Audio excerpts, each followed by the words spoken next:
Kumusta mga kabsat? Welcome back to Algem Civil Engineering. Ang pag-uusapan natin ngayon ay tungkol sa concrete covers.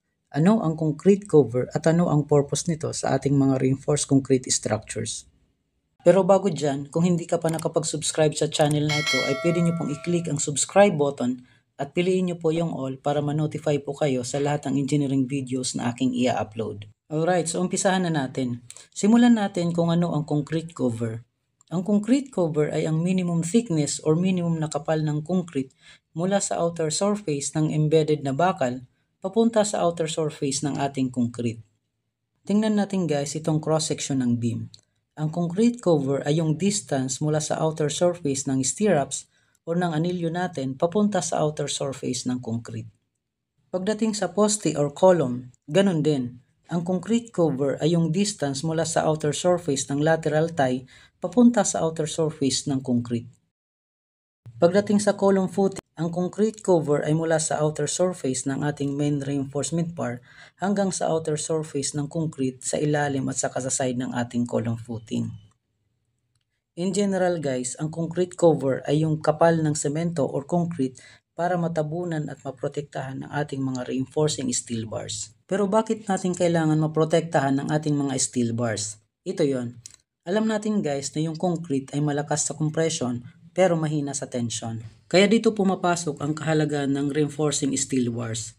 Ang steel kasi ay malakas both in tension and compression.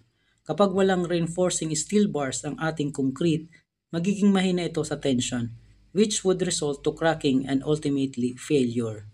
Ang main reason bakit ayaw natin ma-expose ang ating reinforcing steel bar sa environment like water or moisture, chloride, and carbon dioxide ay para ma-prevent ang corrosion sa steel or yung pagkakaroon ng kalawang.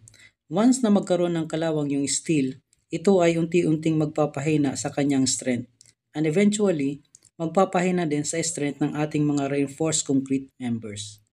That's why in our construction projects, we make sure na merong sufficient concrete cover ang ating mga reinforcing steel bars para hindi sila ma-expose sa outside environment that will cause corrosion. Based sa National Structural Code of the Philippines, Table 420.6.1.3.1, under specified concrete cover for cast-in-place non-pre-stressed concrete members, merong specified concrete cover sa different kind of concrete members. Una, para sa mga concrete members cast against and permanently in contact with ground, ang concrete cover ay 75 mm.